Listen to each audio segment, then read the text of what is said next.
Planning a fishing trip shouldn't feel like a full-time job. With fishingbooker.com, you can find and book the perfect fishing trip within minutes. Fishingbooker.com connects you with trusted fishing captains around the world. Booking is fast, easy, and secure, with access to verified customer reviews, loyalty rewards, and around-the-clock customer support. Everything you need to book with confidence is in one place. So head to fishingbooker.com and start planning your next fishing adventure today. Planning a fishing trip shouldn't feel like a full-time job. With fishingbooker.com, you can find and book the perfect fishing trip within minutes. Fishingbooker.com connects you with trusted fishing captains around the world. Booking is fast, easy, and secure, with access to verified customer reviews, loyalty rewards, and around-the-clock customer support. Everything you need to book with confidence is in one place. So head to fishingbooker.com and start planning your next fishing adventure today. All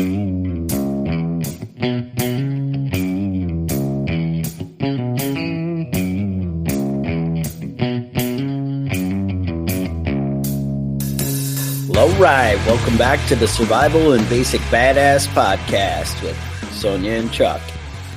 Today I have Sonia Gomez from Abundant Acres. And we're going to talk about how to turn your property into an abundant garden, an abundant food resource. I don't know, Sonia. Appreciate you being here. Thanks so much for having me, Chuck. I'm excited to be here. Excellent. So I guess when you purchase a property, it can be a little overwhelming. And, as preppers, we all we try and, find ways to be sustainable as far as like having the resources available to us and have food and basically not be dependent on the outside world. That's a big thing, right? Because we're always you never know what's going to come and what might happen to the supply chain or what might happen to, just the price of things, with inflation and, even stuff going on in the rest of the world tends to affect, the different things that, we see. So with that, if I want to make my property, what are the mistakes that people make when they're laying out their property, I guess is a good place to start. When I purchase a property, where can I go wrong? What things should I be thinking about if I want to be sustainable? What kind of things might come in the future? Because I know you've mentioned on your show that it's important to think more long-term where you don't build things and then you're in the way and want to move things and change things around. How do you lay it all out?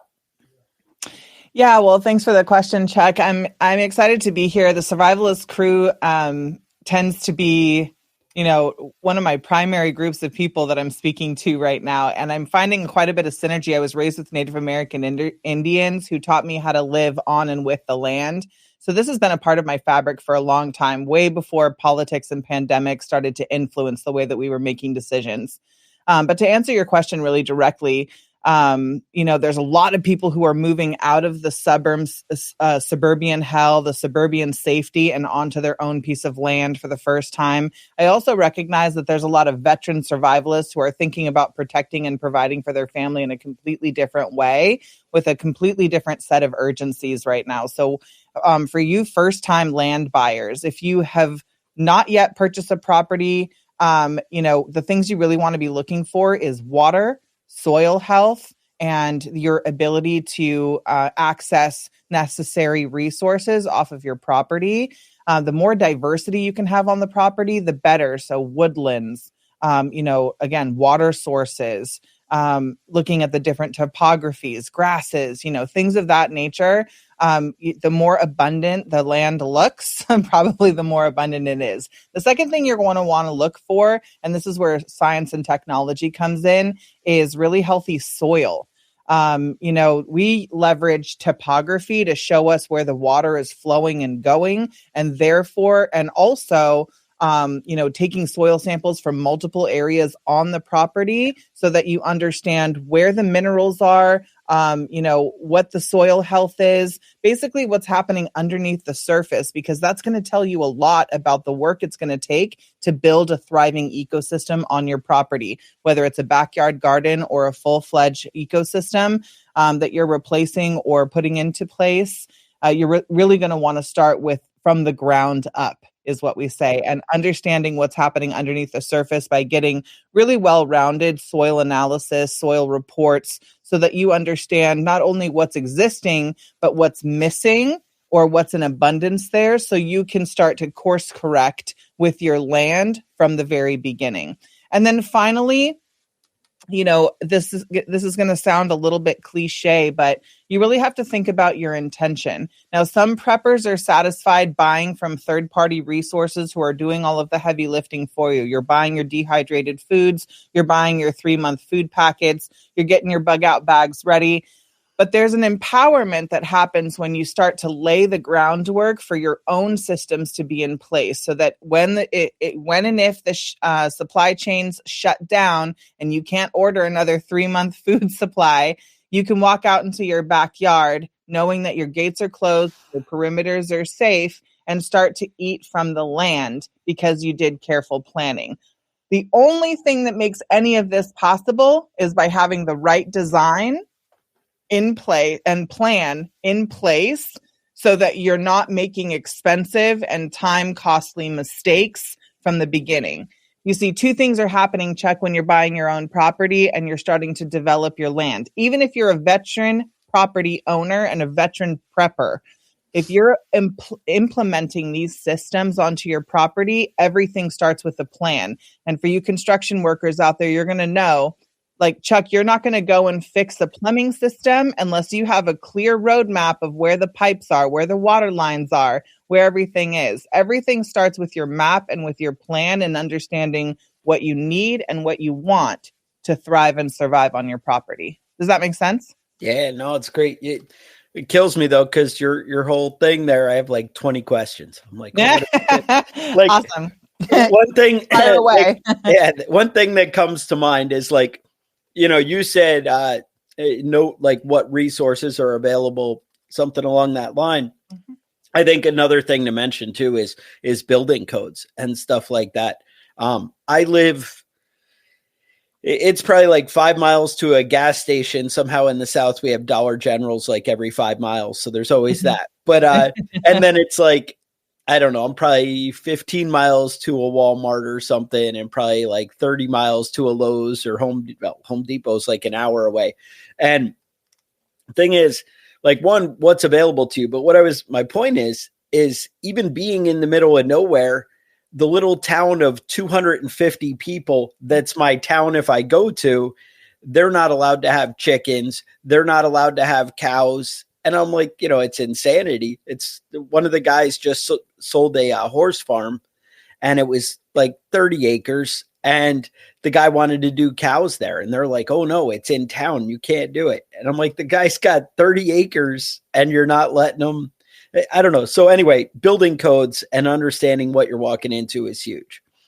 So I just wanted to mention that, with what you're touching on, because it does matter so much. 100%. And again, the more complete you want your system to be, the more careful you have to be about your zoning. Now, when I think about land, I'm thinking about moving out and away and looking at agricultural land. And I'll give everybody on the show here some value. Under the guise of agritourism, you can do quite a bit more on your property than you can if you're going in as a tradition, going in trying to develop your property traditionally with, cement footings and, all of this stuff.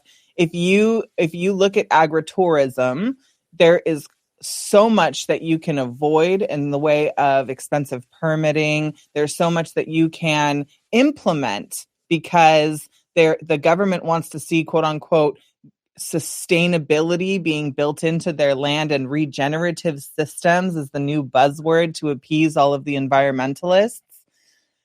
However, it gives us property owners quite a bit of leeway if we can, quote unquote, showcase or implement agricultural systems for the purpose of education or showcase. those things allow us quite a bit of leeway. So yes, permitting, zoning, allowances, covenances, all of these things matter. But your prepper community already knows that they don't want to be told what to do or how to do it on their land. So I'm assuming that that's probably one of the first pieces of criteria that they're going to look at. I know, Especially if they're listening to your show. Right. Fair enough. I know like Colorado with their water and stuff like that. Oh my gosh, California, you can't do nada por nada. You can't do anything there. It's crazy. We just actually did an episode on it came out Sunday on about how the government kind of going after the farmers. Hey, my wife, we tried early on to get involved with the cooperative extension stuff that they have, from the state or county. And because she was like, oh, the soil testing, which I got to say their soil testing was very limited.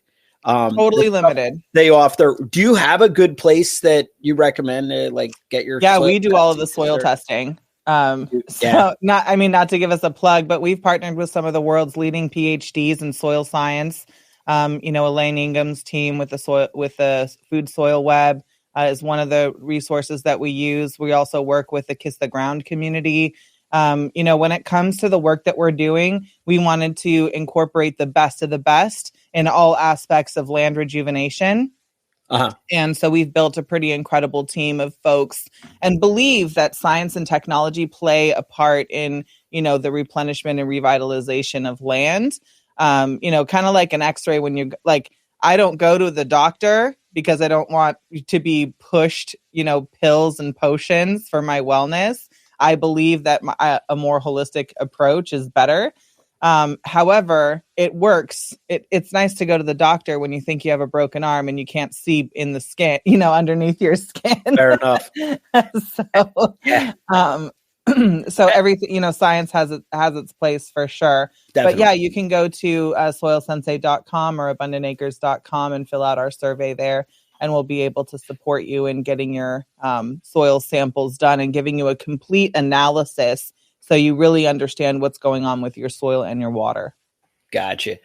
We, so same thing, like definitely when we got here, we, tested the soil and where we thought we wanted the garden to be. But it's funny because we more took the approach of let's see what's going on with the soil so we can change it to whatever, add pH stuff, raise the pH, lower the pH, add different things, minerals. But I didn't really consider it from the approach of, laying out your land, where the abundant stuff is and really checking around and having, more forethought with it. I like that. That's sharp. Well, at the end of the day, especially as a contractor, you're looking for two things. Number one is how are we going to optimize our land, right? We want to, let's say that nothing crazy is going to happen with our politics or we're not gearing up for the next, shutdown or pandemic or any of these things that intrinsically we know or signs will tell us is kind of on its way to happening right now, right? If we didn't believe that those things were happening, we wouldn't be quote unquote prepping. What are we prepping for? So, but separate from that, really just take it to the foundations of construction. You're not going to build a house without a blueprint. You're not going to start cutting into plumbing without, a roadmap of what's going on with the existing pipes there. You're not going to build a skyscraper if you don't have a solid foundation. These principles apply to your property as well. If you're not going to build your house without a blueprint and a plan and engineering and knowing that the walls that you're putting up and the ceiling that you're erecting isn't going to collapse in on your family. The same thing happens with your food system. If you spend 80% of your time on planning, and 20% on execution, the chances of your success is, 100-fold. Not only that, but I don't know many people who have endless resources or money to burn. The more that you can plan and map things out and work with and not against nature. Like Chuck, it's a totally normal mindset to go in and say, I can turn this into whatever I want it to be. I'll buy the bugs in a jug. I'll get the pH adjuster. I'll get we'll track our water up here. Like that we are built on the back of conveniences. And our skill sets make that even more convenient and tricks us into believing that that's the best way to go about it. But I believe that just because we can doesn't mean that we should. And if we start with the first thing first and approach these things carefully, like with a plan, with a roadmap, really knowing what we want to take care of, how we want, what we are going to manage, I think that's what happens. You see, two things are going on right now with this phenomenon.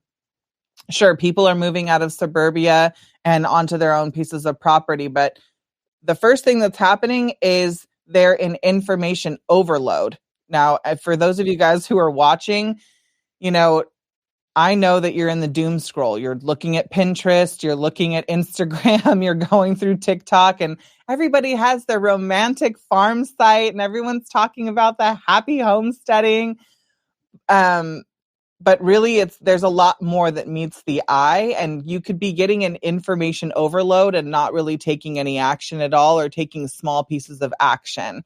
The second thing that's happening, though, and this is probably more prudent, is you get into homesteaders overwhelm. You got real excited. You're like a teenage boy in a porn shop, and you were like, yes, we're going to get chickens and cows and goats. Right. And you're going to pile everything on at the same time. But you start to look around and realize, holy cow, it's quite a bit to take care of goats. It's quite a bit to take care of chickens. Holy shit, I wish I would have put my garden over here. Gosh, I didn't think I was going to have to work that hard in the winter when my pipes freeze. Like all of these different considerations that had you done careful planning in the beginning, you would not be wishing you were going, that you have to go back and fix something. You wouldn't have wasted a lot of time and money putting something someplace that you didn't want it to really be. When you really work on your map, you eliminate a lot of that overwhelm and confusion and really streamline what you're going to do when, so that you have the proper budget to do the project right. You're really setting yourself and your family up for success long-term, and you eliminate the possibility of waste. And that's really the best thing, is being able to save both time and money, and knowing that the investment you are making is in fact going to provide abundance for your family season after season, year after year, no matter what happens outside of your gates. No, I like it. That's awesome. That's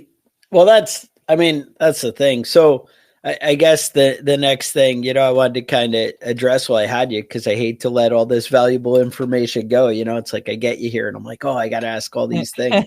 But so, all right, when you get the soil and there are things that, are there some standards that everybody kind of has to deal with soil? Like, how do we, composting is always the big thing, and everything people do. What is it?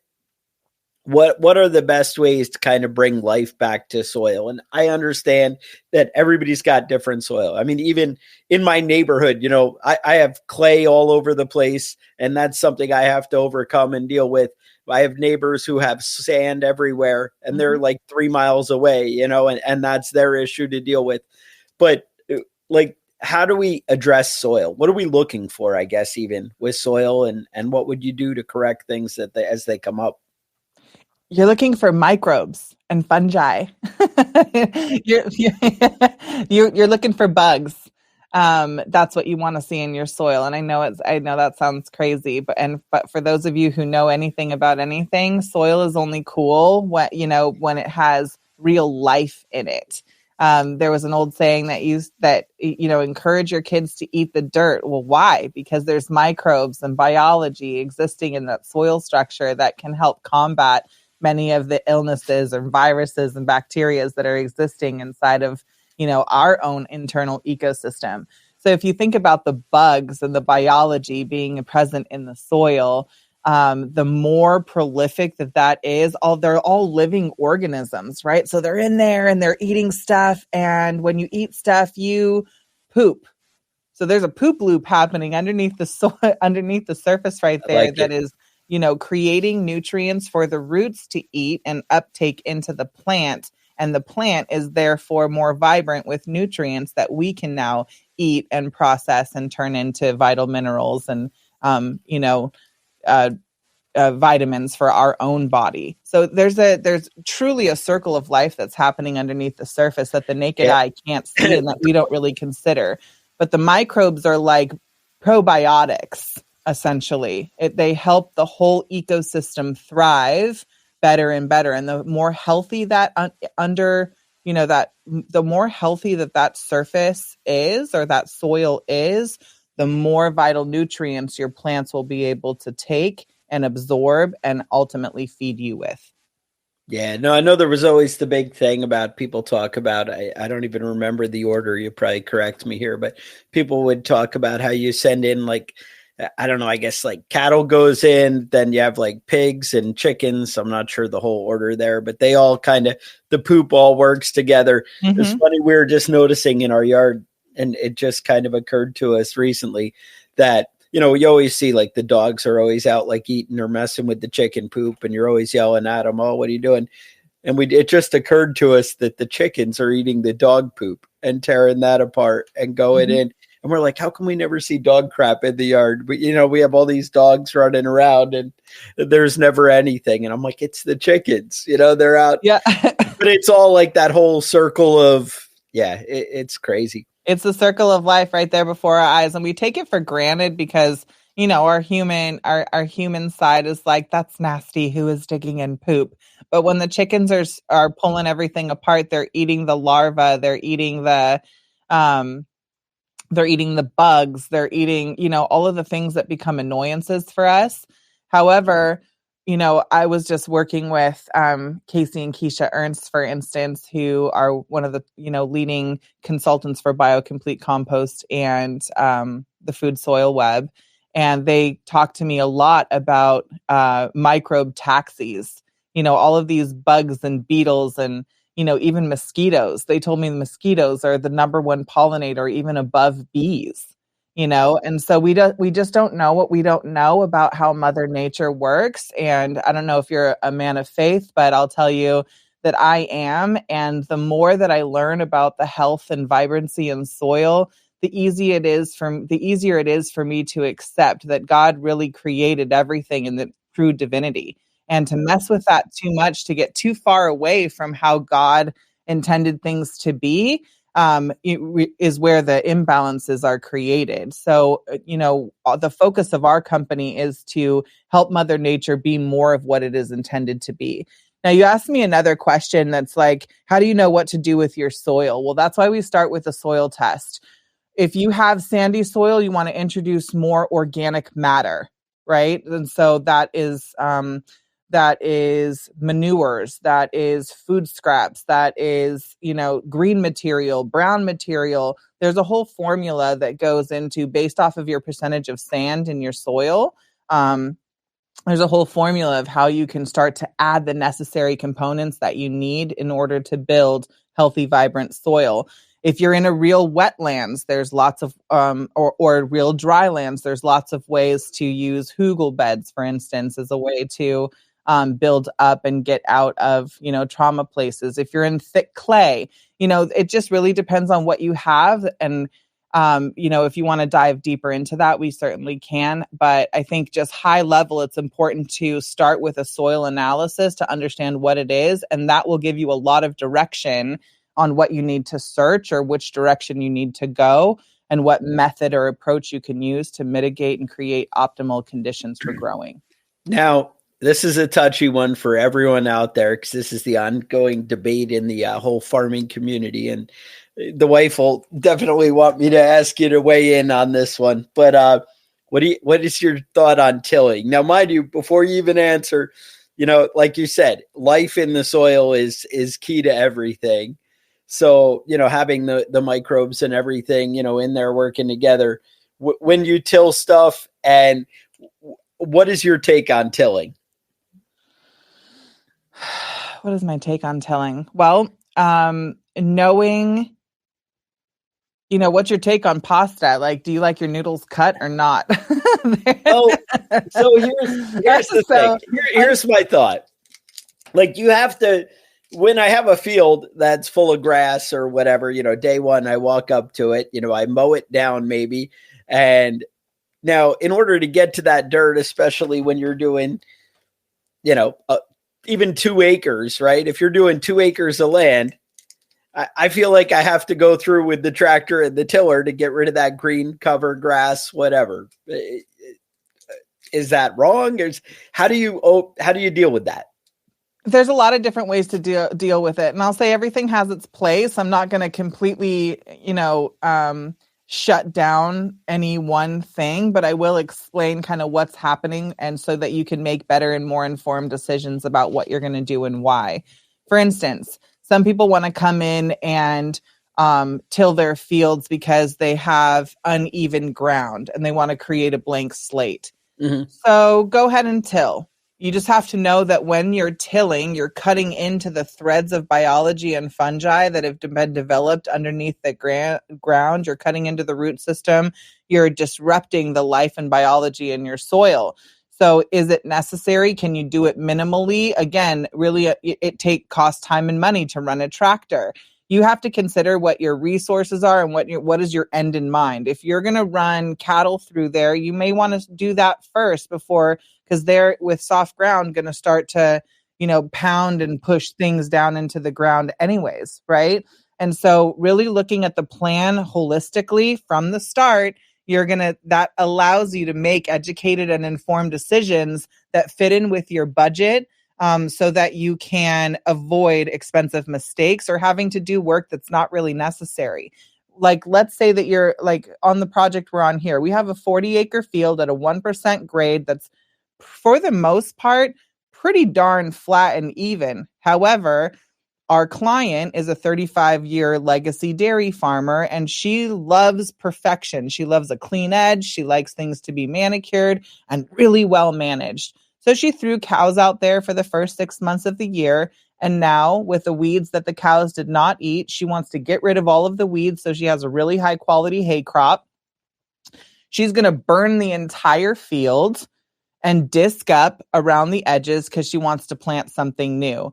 Now, that's a complete shift from where she was at the beginning of the year before she started working with us, where she was going to till the entire field. Right. Imagine the amount of gas and man hours to operate the tractor and the rental on the tractor to disc up a 40-acre field compared to the 4 acres that she's now going to do right around the perimeter. Does that make sense? Yeah. So having this careful planning will help you manage time, resources, and avoid doing anything that's unnecessary in your work. So till versus no-till, as an ongoing practice, we are no-till. We use something that's called lasagna gardening, where we chop and drop and layer the organic material on top of each other so that we can continue to build healthy, vibrant soil on the ground and food for the microbes to eat. So you may till one time to create that nice, clean, blank slate, but be ready to do many, many things to revitalize and replenish the health of the soil that's been disturbed with a till. Does that make sense? Yeah, no, I like it. I got a question for you here. Mycorrhizal? I don't even know how to say it. You know what this is? I do. Mycorrhizal. Yeah, I do. Christopher, great question. And I would say with a liquid amendment, although I would not really want to answer this question without understanding, what's currently existing in your soil. Somebody else asked the best place to get soil analysis. You can certainly come to the soilsensei.com or abundantacres.com. We'll be able to help you with that.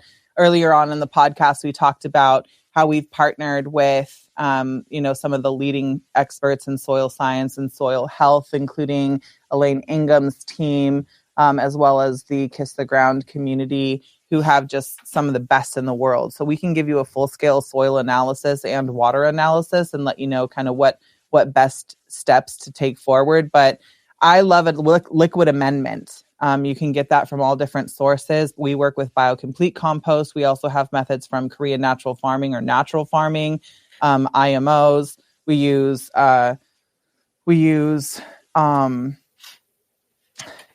fish waste. We use all different kinds of things to create BioComplete fertilizers that you can put into liquid form and apply on your garden a lot easier than you can with dry composting. Now, that was on my wife's list of questions, was Korean natural farming. What are your thoughts? You obviously sound like you're on board with some of their stuff anyway. Yeah, we had actually that's one of the areas that my husband is most well versed in, and just to give you the dynamics of our team, we really believe in staying in our lane and in our genius. I do a lot of the front end communication, relationship building, education with state. My background is in legislative development. I actually work, and I'm not sure how your audience will feel about this, but I'll share it anyways because it's a part of my story. Back in 2009, I helped to transform the legislation that legalized cannabis in Colorado.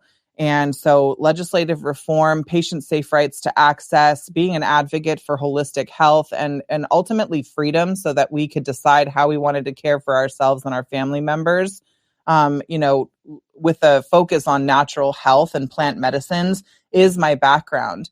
My husband went on to start studying living soil systems because the cannabis industry crashed and we had to figure out a way to create a higher quality product, a truly medicinal grade product line that was, that could really help people, but also give you a nice feeling as well.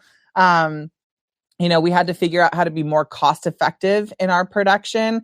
And we had to figure out a way to do all of this pretty quickly.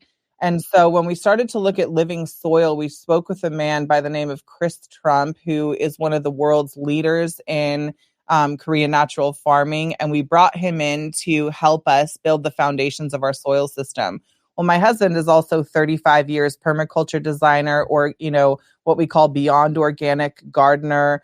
So it's not like we were starting from scratch, but one of the things that we believe is that when you're trying to do or learn something new, you hire the best and bring them in. So you cut the learning curve. Like, I would never go and try and plumb my own house. I'm calling the best to bring them into my house so that I get the best results, right? And so the same thing happened with our business. And to date, we've built one of the largest regenerative cannabis cultivation centers in the country using Korean natural farming methods, which has allowed us to eliminate, more than 6 figures of inputs from our garden. We cut the cost of production, down to a third. We've increased the medicinal properties. Like, you can scientifically prove that our terpenes, our flavonoids, our cannabinoids are all richer, more vibrant, more flavorful, and the experience is a lot cleaner. And so we accomplished all of our goals with Korean natural farming, and had to incorporate other methods to continue to be able to plug and plant into our system.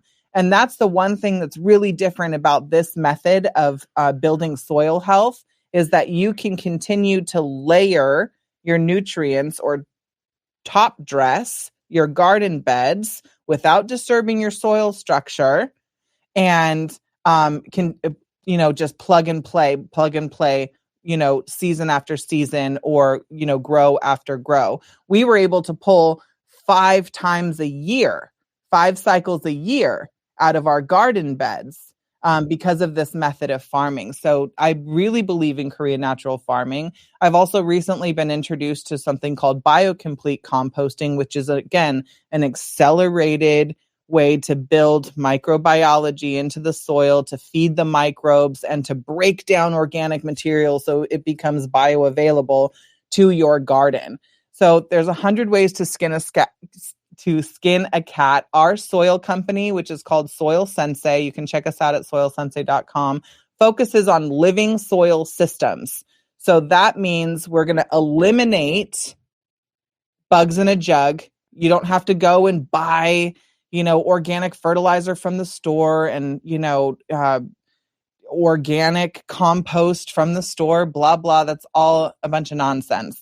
You can create all of this stuff from waste streams, from household waste streams. You can plug in with your local grocery store and take their food waste. You can go out into your forest and capture the biology that you see there in your undisturbed forest, bring it back into your home place and introduce it into your garden, and it'll start to take off.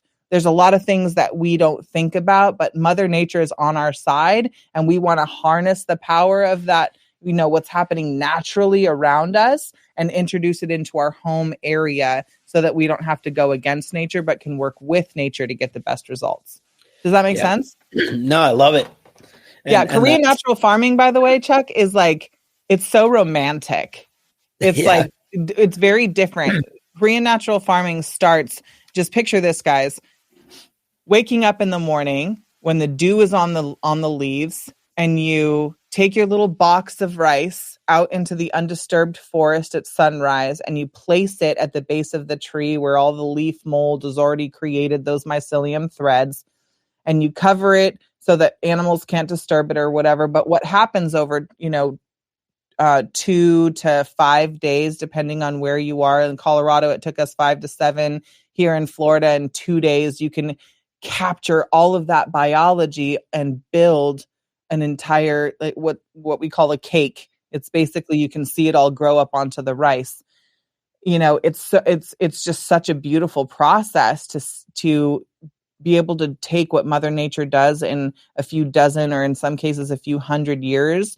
We can bring it back home and make it happen in a few weeks or in a few months. So I talk about accelerated healing of the soil. That's how to make it happen. I like it. My yard, definitely, they all used to be like tobacco farms and whatever. Mm-hmm. And I'm sure they probably used all kinds of bad things in the soil. And I'm always scared of that too. What's out there. But no, after listening to you, I feel like I have about 8 acres of woods that, it's nice. It keeps the deer there and everything else. And it adds to some of the other things we bring to the table. But I feel like I need to go out there and rake up the whole forest floor and bring it over to my garden and dump it in. No, don't do that. Don't do that. You can capture it. Chuck, as a matter of fact, what you need to do is get yourself a ticket and come on down here to Florida, because we're actually starting a series of workshops where folks just like you are coming down to learn about what we're doing. And the fact that you have forest land on your property is awesome. We're going to teach you in these workshops how to take these boxes and go and capture the biology without disturbing the forest, because that's an actual resource for you, right? Like, you don't want to go and dig up what's already growing and doing, right? Exactly. So what you want to do is capture it and duplicate it closer to home, not disturb it and destroy it. And then because you want it at your house, we want to capture it and help it to expand and grow. And that's counterintuitive. Like, humans want the push button fast fix. We want to get what we want right now. And, this approach takes a little bit more time, but gives you long-term a way better result. And you're actually going to be revitalizing your land, which at the end of the day, Chuck, is going to increase your equity in your property. Like, let's say that nothing crazy is happening and you've taken this, kind of soiled tobacco farm, and you've little by little are revitalizing the soil with, animals and your gardening practices and your, best attempt at composting. If you were to apply some of the things that we're talking about with an actual plan in place, and ever decided you wanted to sell your property, the equity of your soil, the efficacy of your dirt now has value again, right? So it's right back to that black gold that's on your land, where you can grow and you can plant and grow anything the light touches. So now you can sell your property for higher value because you've revitalized the soil, you've removed the chemicals. These systems actually encapsulate contamination from years and years of uses of pesticides, herbicides, and all of these chemicals that are used in industrial farming. That's what's so fascinating about it, is that Mother Nature wins, because they say, oh, I'm a fungi and this is a chemical. It's like, oh, I see you and you're not supposed to be here. I'm going to encapsulate you. They saw this whole scientific study happen at Chernobyl, where after the nuclear contamination, they went in and they tested the soil, and then they tested the fruit on the tree, and the soil had signs of it, and the tree had signs of it, but the fruit had no signs whatsoever. And so what they discovered was that the microbiology, the fungi, the bacteria had encapsulated the contamination and made the nutrients in the soil grow, or made the soil growable again. So the more that we can introduce these fungi, the more that we can introduce these mycelium threads, the more that we can introduce the microbiology into your soil, and then feed those things with waste streams like fish, like manure, like, all the things that I see being listed here. Now you have a complete picture of what these things are actually doing and why they're so important. And even what makes them break down and become, usable for your garden, right? No, I love it, dude. You've got so much great content. It's like, oh, I want to be able to, keep going here. So where, like, how do we, like, what class? You said you have classes coming up and things Sure. like that, and you have other stuff you offer. Like, if this all sounds really overwhelming and we just want help, whatever, tell me what you got. Like, what do you offer? Like, how do we get in touch and find out more and all that? What do you have going on? Yeah, so at the very core of things, we work with landowners who want to protect and provide an abundance of really healthy, vibrant food for their family and their community. How do you do that? By creating these food systems, what we call eco-synergy design systems, in your backyard or on your land.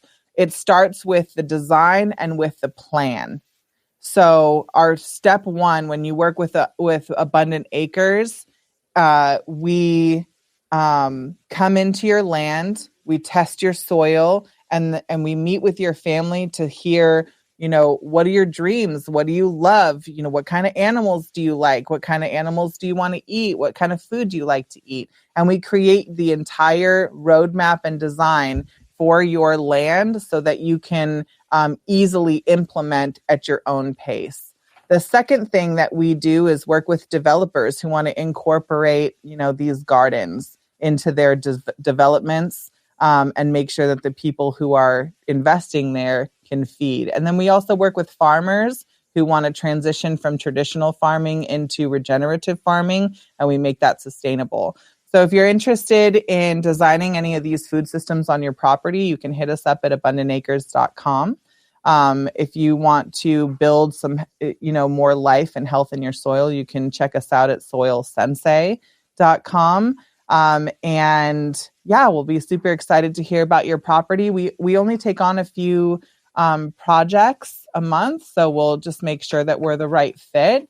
You can give us a call there. Our number is listed on our website, and we'll be excited to talk with you and see how we can support you. Excellent. Yeah, I'll put it all in the show notes. No, I really appreciate it. Like, tons of value.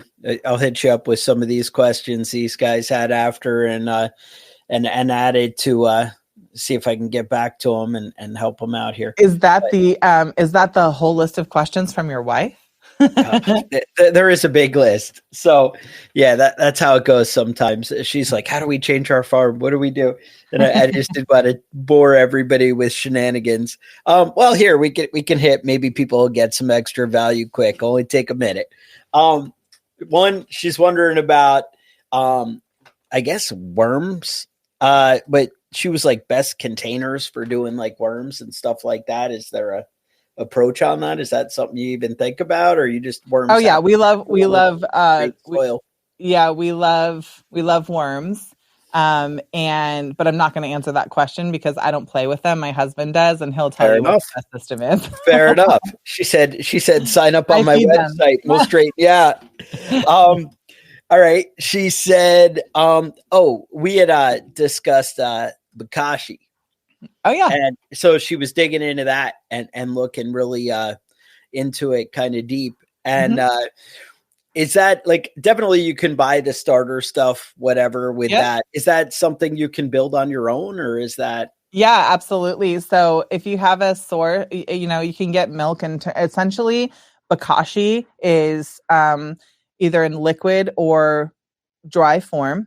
If it's in a liquid form, it's lactobacillus. It's like probiotics for your garden. And essentially what it does is it allows you to break down your food waste faster, so it becomes bioavailable faster, essentially accelerating the composting or decomposition process.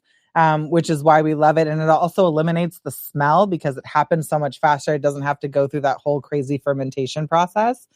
So it eliminates a lot of the offensive smell of composting, especially food waste. If you're going to use it in dry form, it's lactobacillus soaked or wheat bran soaked in lactobacillus and then dehydrated again. So now you just grab a handful of it and sprinkle it on your compost, and essentially it's going to do the same thing. I'll compare it to like if you use a liquid probiotic, and drink it like a shot, or if you're going to take an encapsulated dry probiotic. The same strains are there, but it's just in different form. So bokashi, though, I love because you can use the liquid from it as a fertilizer. You can take and bury the food waste into your garden beds, and it becomes food for the worms and microbes. It's awesome. As a matter of fact, no matter what your method of composting is right now, incorporating bokashi is, I think, one of my number one recommendations. All right. Sure. Take the win. So no, I appreciate it. Appreciate you making the time. I know we all got things to do. I'll let you get back to your life. I know you always have the busy schedule, so I feel bad. Thank you. Taking too much of your time. But no, we really appreciate it. Comments look like people love it. And no, it's great. Thank you so much. And I know I got a ton of value. I know there's a bunch of things I'm going to go dig up and look into. So that's awesome. So yeah, cool. And just one more thing I wanted to say, when I mentioned the classes, it's a new thing for this year. We weren't doing in-person classes before. However, we're on 125 acres here, and this particular landowner is really passionate about this life in the soil and educating people. As I mentioned, she's a 35-year legacy farmer who is transitioning from conventional farming into regenerative farming because she saw many of her family members impacted by the use of chemicals in her farming practices. And she just so happens to be a God-loving, government-fearing person, and so she wants to do everything she can to protect and provide for her family. And as a part of that, we've been helping her design her family compound. We created her entire food system on her property, and we're building in multiple streams of income on her land. And as a part of the passion for soil, we're opening up for the first time education classes where you can come in and learn about building healthy soil. You can actually take home some of the products that we're making and apply them directly to your property. If you want us to come on site, there's lots of different ways that we've opened up for this year to be able to support you and educate. Free education is one of those major things. So we'll definitely stay in contact about that. And it's such a beautiful community that comes around with their kids. I'm a mom of 4, so and I know you have a whole gaggle of kids over there too, Chuck. So we're just really excited to be in service that way. And thank you so much for the opportunity to serve and speak with your audience today. I had a good time. That's awesome. We really appreciate it. And you gave us a lot of stuff to dig into. So I like it. Yeah, no, definitely as things come up when you offer classes, I mean, at least throw them on the website or on the Facebook and stuff like that. And hopefully if, I'll share them on the podcast as you have new things you offer, but I'll put as many links as I can get from you and phone numbers as you want in the show notes. And so everybody can dig deeper in all this and get in touch with you if that's, where we want to go. And I'm sure people have questions. So that's awesome. So with that, thank you. Thank you so much. So with that, stay safe and we'll talk to you guys next week.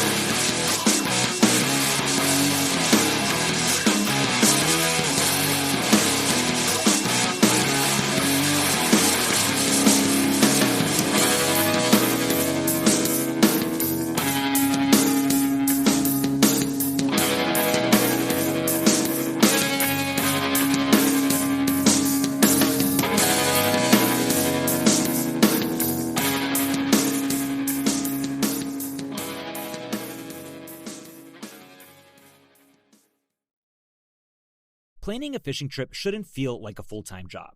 With fishingbooker.com, you can find and book the perfect fishing trip within minutes. Fishingbooker.com connects you with trusted fishing captains around the world.